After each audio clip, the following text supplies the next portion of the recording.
Quem ama cuida. Otoniel deve sair da lista de suspeitos pela morte de Arthur. Saiba o motivo. A trama de Quem Ama Cuida da Globo promete uma reviravolta importante nos próximos capítulos. O nome de Otoniel pode estar prestes a deixar a lista de suspeitos pelo assassinato de Arthur Brandão, Antônio Fagundes. O público descobrirá em breve que Francesca é, na verdade, um espírito. Sua missão no plano terreno é guiar Otoniel, auxiliando-o a encontrar pistas cruciais sobre o verdadeiro culpado e, assim, provar a inocência de Adriana, Letícia Collin. A partir de agora, a dupla seguirá uma jornada em busca da revelação definitiva do criminoso. Confira os principais acontecimentos previstos para a semana de 22 a 27 de junho. Pilar planeja questionar a paternidade de Tiago com a ajuda de Ademir, enquanto André comunica a Pedro que antecipará seu retorno ao Brasil para surpreender o rapaz. Paralelamente, Silvana é categórica ao avisar Ademir que Tiago não será submetido a nenhum exame de DNA. Em outro núcleo, Adriana busca o apoio de Kleber para que ele ajude Pedro a superá-la. O clima esquenta entre Silvana e Pilar, que entram em conflito após a exigência do teste de paternidade.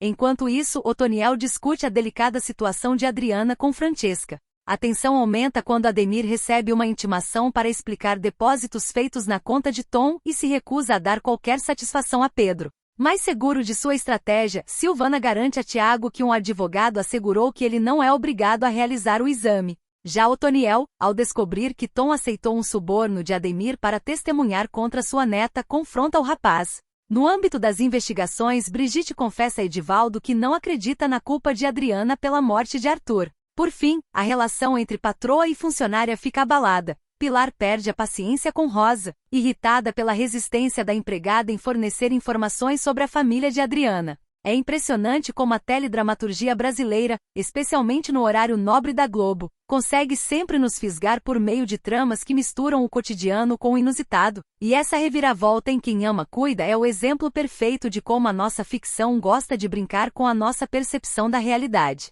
Ao falarmos de personagens como Otoniel e, claro, do peso de uma figura como o Arthur Brandão, interpretado por ninguém menos que Antônio Fagundes, não estamos falando apenas de ficção, mas de uma estrutura narrativa que se apoia em pilares muito fortes da nossa cultura.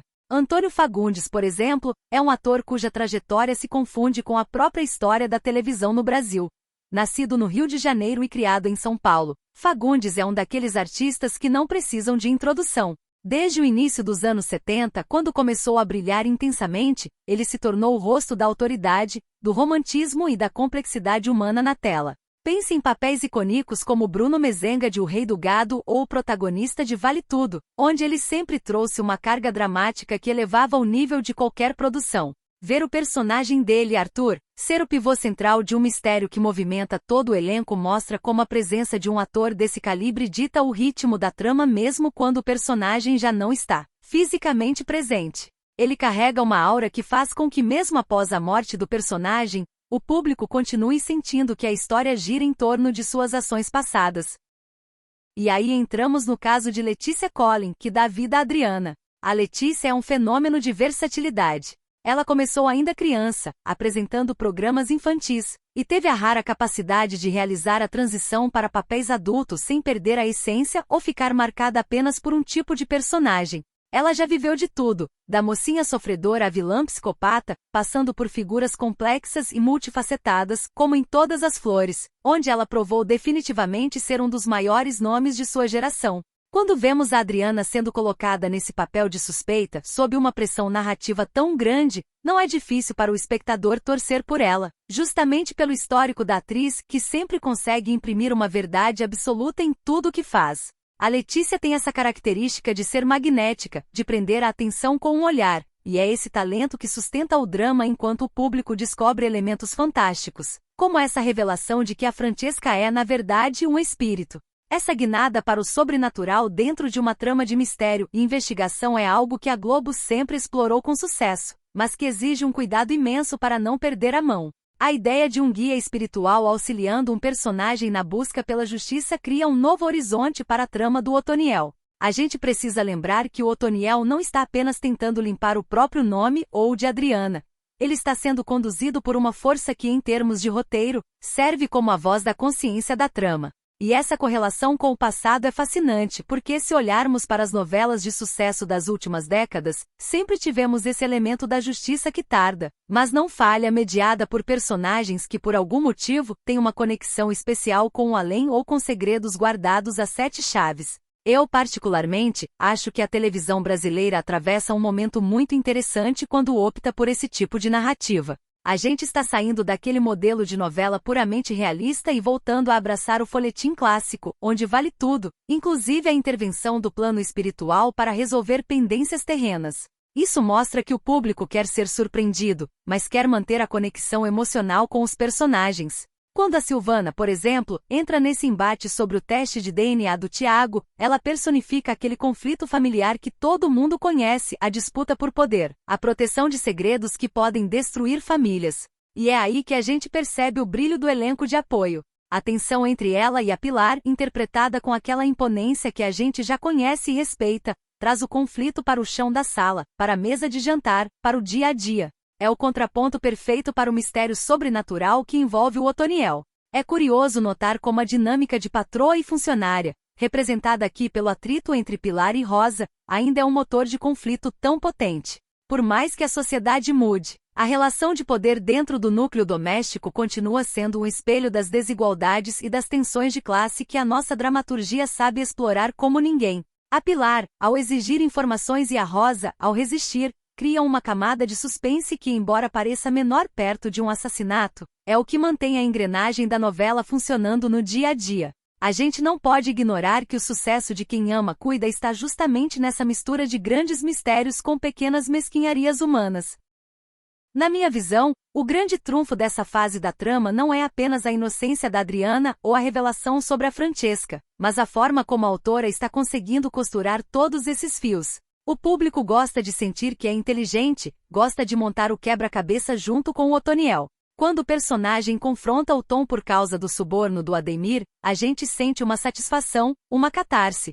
É o momento em que a justiça, ainda que lentamente, começa a aparecer no horizonte. E para nós que acompanhamos a carreira desses atores há anos, ver a Letícia Collen e os outros veteranos em cena é um lembrete constante de por que a gente ama esse gênero. A televisão brasileira não é apenas entretenimento, é um ritual. É o momento de sentar, ver a trama se desenrolar, discutir com a família se o fulano é culpado ou não, e se maravilhar com a capacidade que eles têm de nos fazer acreditar em fantasmas, em conspirações e em amores proibidos. Essa reviravolta do Otoniel, ao descobrir que a Francesca é uma guia, muda completamente o tom da série. De repente, o que era um drama policial se torna uma jornada de autodescoberta. E sinceramente, acho que é exatamente isso que a audiência precisava. Depois de tantos capítulos focados na dúvida, na angústia da suspeita, ter uma luz no fim do túnel traz um fôlego novo. E precisamos falar sobre a coragem da produção em manter personagens como o de Antônio Fagundes presentes, mesmo que de forma ausente. Isso é uma homenagem à longevidade do ator, à sua importância no panteão da nossa arte. É um reconhecimento de que um personagem de Fagundes nunca morre. Ele apenas se transforma em uma peça fundamental para que os outros personagens possam brilhar. No cenário geral, o que vemos é uma consolidação de estilos. A televisão brasileira, ao apostar em tramas que misturam o lúdico com o dramático, reafirma seu lugar como a maior exportadora e produtora de novelas do mundo. Não se trata apenas de audiência, mas de influência cultural. Ver o desenrolar dessa semana de 22 a 27 de junho é acompanhar o trabalho de uma equipe que entende o tempo do espectador, que sabe a hora de acelerar o ritmo e a hora de deixar a emoção reinar. Estou muito curioso para ver como o Ademir vai reagir quando a pressão aumentar, porque personagens que escondem depósitos e segredos financeiros costumam ter quedas espetaculares. E no fim das contas, é isso que a gente quer. Ver a verdade vindo à tona, ver a justiça sendo feita, mas com todo o drama e a pompa que só a nossa teledramaturgia consegue oferecer. É fascinante acompanhar, dia após dia, essa construção de mundos onde o real e o místico dançam juntos, mantendo a gente grudado na tela, esperando pelo próximo capítulo, pela próxima revelação, pelo próximo confronto. É, sem dúvida, um momento de ouro para a teledramaturgia, e mal posso esperar para ver como essas peças se encaixam nas próximas semanas.